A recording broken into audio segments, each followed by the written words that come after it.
G'day, it's Steve here from Fortress Learning, and in this video I'm going to explain what a qualification is in the context of the Australian Vocational Education and Training System. I'm also going to explain how the packaging rules are used to select the units of competency that are included in a qualification. So let's start by identifying what exactly a qualification is. A qualification is a certificate or diploma that's awarded to someone after they've successfully completed a vocational education training course in Australia. VET qualifications are designed to provide students with the practical skills and knowledge that's needed to transition into the job role or industry that they want to work in. VET qualifications in Australia include certificates 1, 2, 3 and 4, as well as diploma and advanced diploma.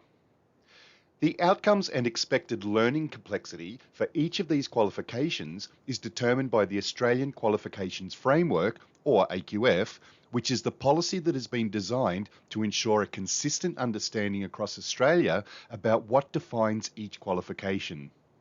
You can find out more about the AQF and download a copy of the framework by visiting aqf.edu.au. Qualification documents, just like units of competency, are endorsed components of the overarching training package. There are many different training packages covering almost every industry area in Australia. Each training package contains the different qualifications that are available to address the skills and knowledge requirements within their respective industry sectors. Qualification documents are available from the National Vet Register at training.gov.au. Now, accessing these documents is as easy as visiting training.gov.au, finding the training package that represents the industry area that you need, and then selecting a qualification that suits your training needs. You'll find the available qualifications listed in the order of their AQF level inside the qualifications section of the training package document. Let's just quickly break down the qualification code.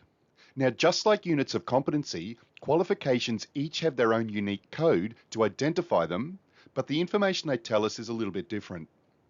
Just like a unit code, the first three letters identify the training package that the qualification belongs to. In this example, SIT is the code given to the Tourism, Travel and Hospitality training package. The first number identifies the AQF level of the qualification, which in this case is AQF level 1. The next two numbers identify where the qualification is located in the list of qualifications with the same AQF level. In this example, it's the second level 1 qualification in the training package. And finally, the last two numbers identify the year that the qualification was endorsed for use. Now let's take a look inside the qualification document.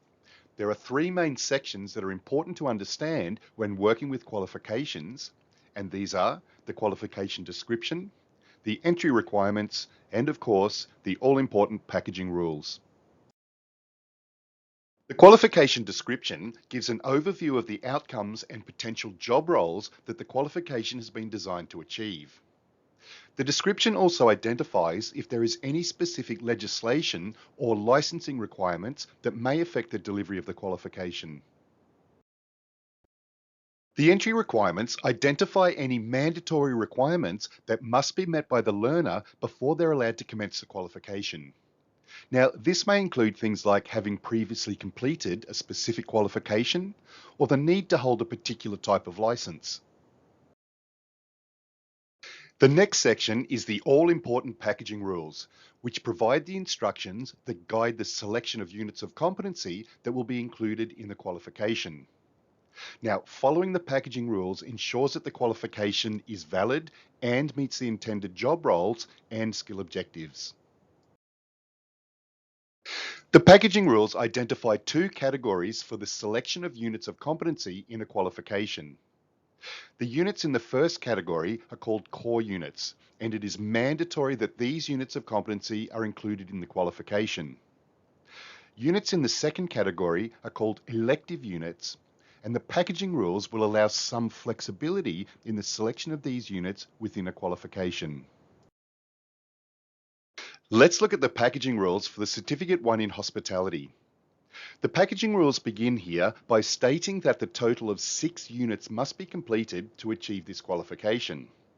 Now, this includes 3 core units that are mandatory and are listed below the packaging rules. The remaining 3 are elective units, and these units can be selected by following the packaging rules instructions. For the elective units, the rules state that 1 unit must be selected from the Group A units listed below the packaging rules, and the other 2 can be selected from the Group B units that are also listed in the document, which cover a range of different hospitality-related skills. Now, if the units identified in Group B are not suitable, the packaging rules in this instance also state that the remaining units may be selected from somewhere else in this same training package or from a different currently endorsed training package. Now, this is so long as the units selected are suited to achieving the desired job outcome and are at a suitable AQF level. You may be asking yourself, why bother with packaging rules at all? Why don't they just tell us what units need to be included in the qualification? Well, firstly, one size doesn't fit everyone. And one of the key features of the vet sector is client focus. So this means the qualifications need to be tailored to suit the different needs and outcomes of different individuals and organisations. So the answer is contextualisation. The hospitality industry is a great example for explaining how the packaging rules and elective units allow for contextualisation. As we all know, the hospitality industry has many potential job roles, from working in the kitchen to looking after guest rooms, and the list goes on. Now, these different job roles require different skills. Here's an example of how the selection of elective units, based on the packaging rules, can be used to contextualise the same qualification to suit different job roles. Let's look at an entry-level kitchen hand and an entry-level bartender. Both of these job roles require the Certificate 1 in Hospitality as a starting point, and both job outcomes require the same core units, as these skills are considered mandatory for anyone working in the hospitality industry.